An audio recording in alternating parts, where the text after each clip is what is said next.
What's going on there, YouTube, and welcome back to another comic book video.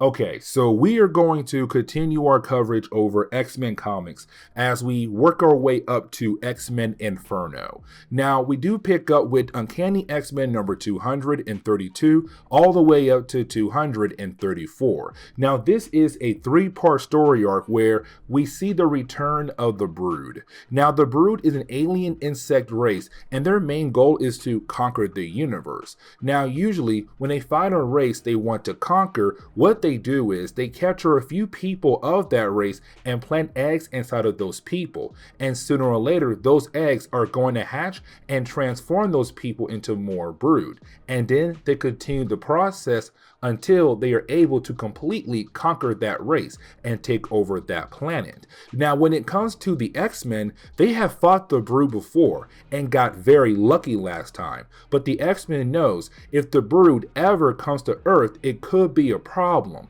And the problem is the X-Men have just found out the Brood had arrived on Earth. This is technically a callback to the earlier parts of Uncanny X-Men. You see, back in Uncanny X-Men number 216 all the way up to 218, we had a three-part story arc where you had the X-Men dealing with different kinds of situations. But Havoc and Polaris, they found a Brood spaceship. Now, when they found it, it was completely abandoned. But Havoc and Polaris knows that that was a huge problem. And so, when it came to Havoc, he wanted to tell the X-Men what he just found alongside with Polaris. Except, right after that story, we had to jump into Fall of the Mutants. And so this is Chris Claremont saying, hey guys, I am finally going to tell my story when it comes to the Brood. And so as we dive into today's storyline, we do pick up with a group of people in the past right before the spaceship had crashed. And you had this group of people just minding their business, having a picnic out in the middle of the desert. The problem is the spaceship crashes. And this group, well, they are a group of some nosy people, and they want to see what in the world had just crashed near them. We already know it is a Brood spaceship. And as soon as they arrived, one by one, each member of the group gets killed off just like that, except one, and that would be Harry. Now, when it comes to Harry, he is able to get back into his car and drive off, except while driving off, in the past, he almost hit Polaris and Havoc, but luckily they survived. Now, when it comes to Harry, it seems like he was able to go on with his life, but unfortunately, all of his friends died by the hands of the Brood. But we're left to wonder what happened to the Brood after that moment. But when it comes to Harry, we are able to see that he was able to go on with his life, even though his entire friend group was killed off. Now, we kind of find out that he is a paramedic in Denver, Colorado. Now, we see him responding to a call, and the call is that a mutant whose powers had just manifested has started a fire. Now, the fire department, they were able to put out the fire, but now the mutant is having a heart attack. And so you have Harry go there to help out the patient. Now, when he arrives, he tells everybody to leave. And this is where we find out how Harry was able to survive that Brood attack, because they were able to plant an egg inside of him. And unfortunately, he is already transforming into a Brood. But we now see him planting an egg inside this mutant's body to continue the process of possibly taking over the human race. Now, we do jump over to the base of the X-Men. Now, we pick up with Madelyne prior, and I want to explain who she is at this point in Marvel Comics, just in case this is your first video in my coverage over the X-Men. So when it comes to Madelyne at this point, she was married to Cyclops. See, when Jean Grey died in the Dark Phoenix saga, supposedly, Cyclops moved on. He found Madelyne, he married Madelyne, and had a son with Madelyne. But then, out of nowhere, Jean Grey came back, and Cyclops left his wife and son behind to be with Jean Grey to also form X-Factor. But then, after a while, he realized, oh, I have a wife and son. And so he went back to Alaska to be with them. Except when he got back, he couldn't find them, and he was left to believe that they were dead. And then he went back over to X Factor and got with Jean Grey. Except we come to find out that Madelyne, the entire time that she was missing, was with the X-Men, but Cyclops had no idea. And so while he was with Jean Grey and having a new love life with Jean Grey, he then found out that Madelyne was alive. Except when he found out, it was when the X-Men had gave up their lives to stop the adversary. And so the entire world believes that the X-Men are dead, and so is Madelyne. Now, here's the thing. The X-Men and Madelyne, they did supposedly die, but Lady Roma brought them back to life. And the X-Men had decided to not tell the world that they were alive, as a way to work from the shadows, to take on their enemies without them knowing that they were coming. And that include Madelyne as well. And so the Cyclops, he believes that his wife is dead, but his son is still out there. And so when it comes to Madelyne, she kind of just moved on with her life, but hoping that one day her and Cyclops will be back together again. Except when she turns on the computer monitor and sees the latest news about X Factor, she sees Cyclops with Jean Grey, and they're holding hands. And so now she believes that Cyclops is no longer trying to be with her or look for her because he has Jean Grey, the woman he loved before her. And that sent her down a spiral. But then we jump over to Harry. Now, when it comes to Harry, we see him arriving back home to his apartment, except as soon as he walks in, we get the idea that he has no idea that there's a brood egg inside of him that is slowly transforming him. But on top of that, it seems he does not remember what he did earlier to that mutant that had started the fire earlier. Either way, when he gets home, he's confronted by the X-Men. Now, this is the X-Men who already know that he is a brood. And they already know the only way to save Harry or to possibly stop him is to kill him. And so you have the X-Men kind of like, hey buddy, we're the X-Men and we're here to kill you. But the thing is, when it comes to Harry, he has abilities. And with those abilities, he is able to defend himself against the X-Men to the point where he is able to get away from them. And so you have Harry being able to get away, but you didn't have the team regroup. Now, I do want to establish one thing when it comes to the team at this point in Marvel Comics. Only Wolverine, Storm, and Colossus have dealt with the Brood before. The rest of the team has not. And that's really important because Wolverine, he's already down with the idea of killing off Harry. Storm and Colossus, they agree with him. But Storm wants to capture Harry first so that Psylocke is able to read his mind and the mind of the Brood to figure out if there is a possibility there are more Brood on the planet Earth. But when it comes to the rest of the team, they're not really down about killing off somebody who seems innocent.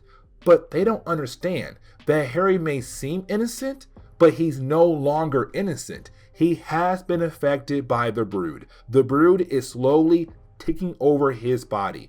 And sooner or later, he'll be a Brood completely, and Harry be gone forever. And so the only way to save Harry and the planet Earth is to go ahead and kill off Harry. And so you have the X-Men find Harry. Once they do, the fight continues on. And Harry is able to go toe-to-toe with the X-Men for a few pages, up to the point where you have the X-Men corner him in an alleyway. Now, once they do that, it seems like this is going to be the moment where you have Wolverine killing off Harry to save the Earth, except you then have some police officers arrive telling Wolverine and Rogue and also Harry to put their hands in the air. Wolverine, he does not do that. Instead, you have Wolverine kill off one of the officers. When he does that, Rogue freaks out and she's wondering what in the world is wrong with you. And you have Wolverine saying, you don't understand. that cop was no longer a regular human being. He was a brood. His partner is also a brood. Now, Psylocke, she's able to confirm that. Except, while you had the X-Men trying to confirm that, more and more people begin to appear and surround the X-Men. And we kind of find out all these different people, they all have been infected by the brood. And that shows that while the X-Men were dealing with the adversary and other things around the world, the brood was able to build up a small army of people who all have powers. But things only get worse from here, because we come to find out every single person that is currently surrounding our heroes was a mutant before the brood had taken over their bodies. And this explains a lot, because earlier when it came to Harry fighting against the X-Men, the reason why he was able to go toe-to-toe with the X-Men was not because he was a brood, it's because he was a mutant, and the brood was using his body and his powers to fight against the X-Men earlier. And so every single person that is currently surrounding our heroes, they were also mutants before the brood had taken over their bodies. And now the broods are able to use their powers against the X-Men. And so now the X-Men got a problem, because one of the broods, or brood mutants, has the ability to release pheromones to enslave other people to do whatever they want them to do. And so Psylocke and Rogue, bam, they get hit with the pheromones. They're now helping out the brood mutants. Wolverine gets taken out just like that. Storm, she freaks out, she flies away. The X-Men are beginning to struggle. Now we jump over to the amphitheater in Red Rock, and we pick up with William Conover. Now we see William getting ready for his Glory Day Crusade. And when it comes to William, he's not really a big time character in Marvel Comics, nor just X-Men comics, but he does pop up here and there throughout time when it comes to X-Men comics, because he's pro-mutant. He's always trying to help out mutants no matter what. Now, when it comes to William, like I said earlier, he's getting ready for his Glory Day Crusade. But before that, him and his wife have a conversation about mutants. And when it comes to their conversation, he's trying his best to understand, not him, trying to get her to understand that when it comes to mutants, they're humans just like him and her. He's saying the reason why people are so scared of the mutant race because they are the future. They are something new. He realized that people are always scared of trying or seeing something new. They are afraid their ideas, their old ideas, will come extinct and no longer matter, and not try to adapt to new things happening in the world. And so when it comes to the mutants, he believes that they are the future of the human race. But the reason why people are so scared of that, because they're not going to be able to be part of that future, because by then the mutants would have taken over completely. But he still believes it's the right thing to do, to work alongside with the mutants rather than try to kill them off. Now, getting back over to Madelyne Pryor, we see her having a dream, really more of a nightmare for me. When it comes to her dream, at first, it's not that bad, because she's able to be with Cyclops and their son, and they're being a family, which is a great thing to see. But here comes the catch though, because you have Gateway Finder in the real world just laying down on the ground while she's having this dream. Now he does try to invade her dream to see what's going on to possibly help her, but when he does arrive inside her dream, Cyclops blasts him and flames appear. And once the flames goes away, you have Jean Grey appear. Now at first, it's not just Jean Grey. It looks like there's a mannequin just standing there. But then you have Cyclops beginning to remove all the different facial features of Madelyne and putting them on Jean Grey to recreate her. And then you have Cyclops in this dream saying, you know what, Madelyne, I was not fair to you, because the entire time I was with you, I was just trying to use you as a way to replace Jean Grey. But now she is back, I can now leave you and go be with her. And matter of fact, I am going to take our son away as well to be with us, and we'll be a family, and you'll be left alone. Now, unfortunately, when it comes to Madelyne, she can't say anything in this dream, because every single piece of her was removed and put on Jean Grey, including her mouth. Now, for me personally, it seems like this is Madelyne saying, I was never truly there in Cyclops' heart. It was just always Jean Grey. I was just used to fill the black hole in his heart, but now she is back. He can take everything away from me now and give it back to her. All that love he gave me is now going to her now. But getting back over to the X-Men who are fighting against the Brood mutants, this leads into that moment I was talking about earlier. The idea of some X-Men members having a hard time killing someone. Because while you have Storm fighting against one of the Brood mutants, you have Havoc use his ability to kill off that Brood mutant to help out Storm. But this was Havoc's first kill ever in X-Men comics, and for him it's hard to accept the idea that he just killed somebody. And even though Storm and Colossus and Wolverine told him, we have no choice here, we have to kill them as a way to save the human race, for Havoc it's still hard to believe in the idea that he killed somebody. Even though this person was infected, once they died, he turned back to normal. He looks like a human being. But you have Storm say, listen, we don't have time to sit here and be sad and everything. We have to get back up and help out our fellow X-Men and deal with the rest of these broods. And so they continue on.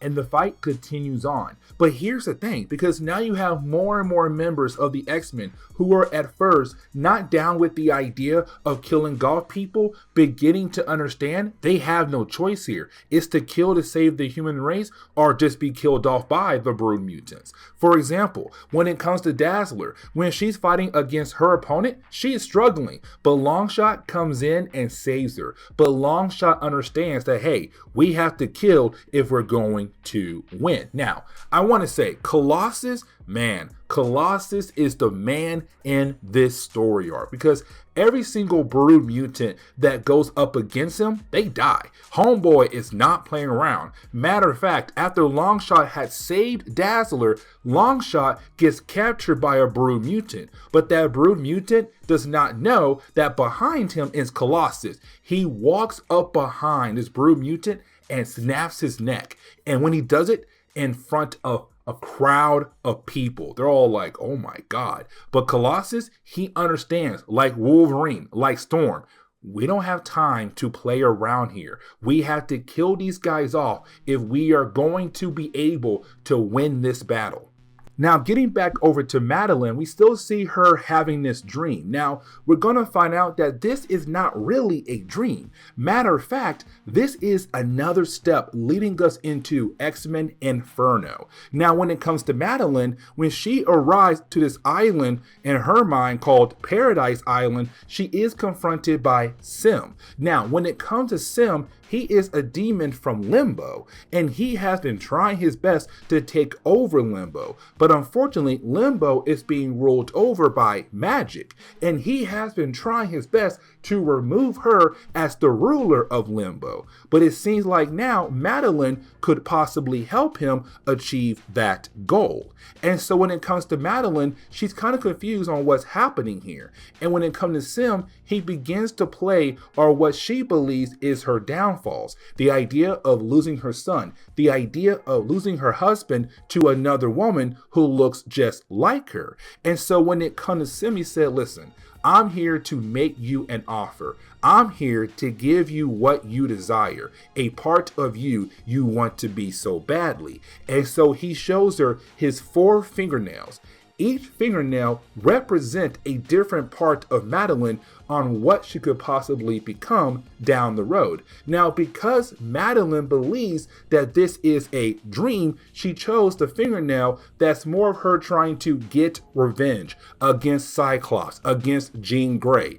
And again, because she believes that this is a dream, when she chose that fingernail, Sim says, perfect. That's the one I wanted you to choose. And he basically stabs his fingernail into her body, and then he leaves. But when he leaves, we see that she has a new outfit, and we're left to wonder where this could possibly lead to. But we have to jump back over to William Conover because you're about to see him get ready to do his sermon. Actually, when he walks away, we focus on his wife more because she's not feeling well. And then she's confronted by a character known as Josie Palmer. Now, Josie is the partner to Harry when they're both working together as paramedics. And she tells his wife, hey, I can help you out. And we get the idea, possibility that Josie is actually a brood and she's about to give his wife a brood egg as well. But when it comes to William, he has no idea because he walked away. He is about to go on stage and give his sermon. Except while you have William about to give his sermon, it leads into the X-Men battle being taking place right at the amphitheater because they've been fighting across town over to where William and his crowd of people are at. And now you have everyone watching the X-Men fight against these different people who have been infected by the brood. Now you would think, okay, this is going to lead into the Reverend beginning to change his mind and become anti-mutant. But he's not going to be because he's watching firsthand what's happening to the X-Men as they fight against these creatures. He's watching the X-Men trying their best to defend the people who are just innocent bystanders and trying to get away. And so at the end of the battle, he realized that yes, mutants can actually be good people.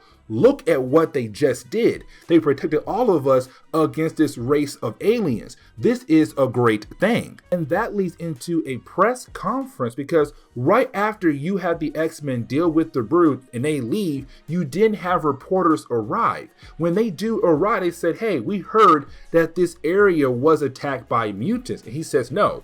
We were not attacked by mutants, we were saved by mutants. And that is very important. It's me telling you guys right now that mutants and humans can live together, that mutants are not evil. And this is him showing his first big example that he is pro-mutant. And he'll have more down the road in later stories, including after House of M. But again, he is a pro-mutant human.